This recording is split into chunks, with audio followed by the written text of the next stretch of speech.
Trois filles différentes, trois conversations qui commencent bien. Et pourtant, à un moment précis, elles arrêtent de répondre. Pas de message d'annulation, pas de conflit, juste le silence. Et c'est souvent là que les mecs se posent la même question.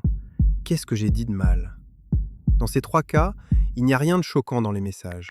Les conversations sont propres, logiques, intelligentes. Mais quelque chose se casse dans la dynamique. On va analyser ça ensemble. Erreur numéro 1, être trop constant et trop disponible. Commençons par lire puis analyser le text game de Julie. J'aime bien ton côté spontané, ça se ressent dans tes photos. Haha, merci. Tu fais quoi quand t'as un peu de temps pour toi ? Un peu de tout. Plutôt team sport ou team sortie ? Sport surtout. Ah ok, tu fais quoi comme sport ? Un peu de salle et je cours parfois. Nice. Tu t'entraînes souvent ? 3 fois par semaine environ. Solide. Tu t'es mise au sport pour quelle raison à la base ? Et quand tu t'entraînes pas, t'aimes faire quoi pour déconnecter ?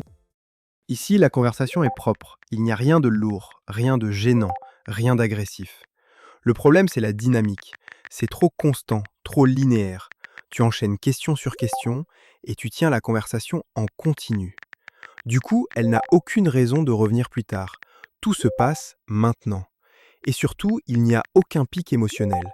Elle répond, tu relances, elle répond, tu relances. Ça devient un échange utile, poli, mais pas vivant. Résultat, elle décroche sans conflit. Elle ne ghoste pas par méchanceté, elle glisse juste hors du truc. Principe à retenir. Quand une conversation est trop stable, elle devient invisible.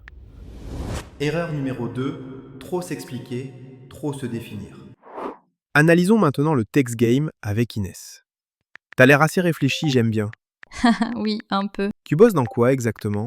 Communication. Communication, intéressant. J'imagine que ça doit être assez intense selon les périodes. Oui, selon les périodes. Moi, je suis plutôt quelqu'un de posé. J'aime bien les discussions calmes. Oui, Enfin, ça dépend aussi avec qui, bien sûr. d'accord. Et toi, t'aimes bien ce que tu fais ? J'imagine que ça doit te prendre pas mal d'énergie quand même. Là aussi, rien n'est choquant. Mais il y a une bascule précise. Il commence à se définir. Moi, je suis plutôt quelqu'un de posé. J'aime bien les discussions calmes. Sur le papier, c'est correct. Dans la dynamique, c'est un signal. Tu essaies de te positionner, de te vendre, de cadrer l'image que tu veux qu'elle ait de toi. Et souvent, une fille ne répond pas à ça parce que elle ne sait pas quoi répondre. Ce n'est pas une question, ce n'est pas une émotion, ce n'est pas une scène. C'est une description. Erreur numéro 3, trop intellectualiser la conversation. Terminons avec le text game de Chloé. J'aime bien ton côté un peu mystérieux. Ah bon ? On sent que t'es pas quelqu'un de simple à cerner. Peut-être C'est souvent le cas des gens qui réfléchissent beaucoup. possible. T'as l'air d'analyser pas mal les choses. Un peu, oui. C'est intéressant ce genre de personnalité. Merci. Tu te reconnais là-dedans ? Ici, l'erreur est subtile. Parce que le mec pense faire du deep. Mais en réalité, il parle sur elle au lieu de parler avec elle. Tu es mystérieuse. Tu réfléchis beaucoup. Tu analyses. Ça ressemble à un compliment, mais c'est un diagnostic. Et un diagnostic met de la distance. Au début, elle répond parce que c'est léger. Mais plus tu intellectualises, plus elle doit confirmer une étiquette au lieu de jouer. Ça la met dans une posture, se justifier ou valider. Résultat, réponse courte, puis silence. Elle sort de l'échange parce que l'échange devient mental. Si on met ces trois conversations côte à côte, on voit exactement le même mécanisme. Les mecs sont intelligents, ils parlent bien, ils sont respectueux, et pourtant, l'intérêt disparaît.